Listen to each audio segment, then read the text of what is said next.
네, 아는 기자, 정치부 조아라 기자와 함께 윤석열 대통령의 우크라이나 방문, 그 막전막후를 조금 더 알아보도록 하겠습니다. 조 기자, 윤 대통령의 이번 우크라이나 방문 일정, 조 기자는 알고 있었습니까? 네, 저도 나중에서야 좀 알게 됐습니다. 이 폴란드 방문 마지막 일정이 마무리된 지난 14일 저녁 7시쯤 국가안보실 1차장의 브리핑 예정 공지만 공유된 채 현지에 나가 있는 채널A 기자와도 연락이 끊겼었습니다. 현지 취재진도 당시 브리핑 공지를 보고 웅성거렸다는데요. 이미 기자들은 귀국을 위해 이 수화물을 호텔 로비에 내놓고 숙소 열쇠까지 반납한 상황이었습니다. 이 브리핑 직전 대한민국 기자가 아닌 분들은 나가달라며 이 한국 기자 이외 모든 인원을 브리핑 룸에서 퇴장시켰고요.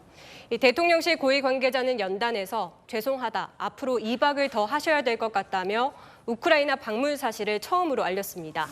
그리고 이 해킹 가능성에 대비해서 최소한의 빈도로 통신해달라, 또 우회적인 언어로 통신해달라고 거듭 당부했습니다. 이 마치 첩보 작전을 방불케 하는 상황이었습니다. 그러니까 그 후에 윤 대통령이 우크라이나에 들어간 건데 윤 대통령은 어떻게 우크라이나에 들어갔는지 혹시 취재된 게 있습니까? 네, 대략적인 루트만 공개가 됐습니다.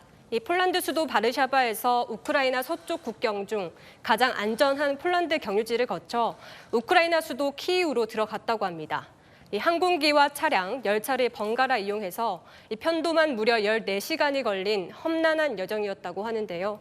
이 비행기로는 채 2시간이 걸리지 않았을 거리지만 러시아의 침공으로 하늘길이 막히면서 이 왕복 시간을 모두 따지면 27시간이 걸렸습니다. 러시아의 미사일, 로켓, 그리고 대포와 드론 공격을 감내하고 윤 대통령이 직접 전쟁지에 들어간 겁니다.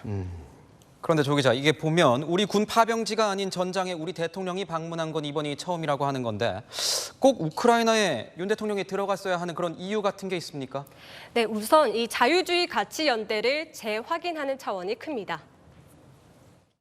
생 즉 사, 사 즉 생의 정신으로 우리가 강력히 연대해 함께 싸워 나간다면 분명 우리의 자유와 민주주의를 지켜낼 수 있을 것입니다.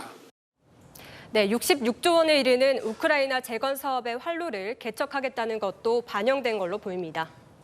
혹시나 러시아를 적으로 돌리는 건 아닙니까? 네, 그렇지는 않습니다. 이 러시아의 우크라이나 침공에 대해서는 반대 입장을 분명히 하지만 이 한러 관계 역시 중요하다는 입장인데요.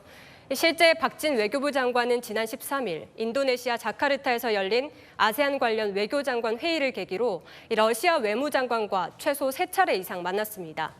이 자리에서 박 장관은 우리 교민, 기업인의 안전을 당부하며 한러 관계를 강조한 걸로 전해졌습니다.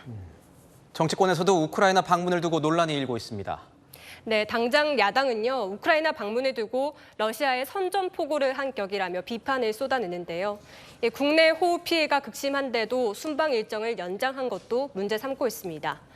이에 대통령실 고위 관계자, 이 대통령이 당장 서울로 뛰어가도 그 상황을 크게 바꿀 수는 없는 입장이기 때문에 수시로 보고받고 필요한 지시를 한 것이라고 설명했습니다.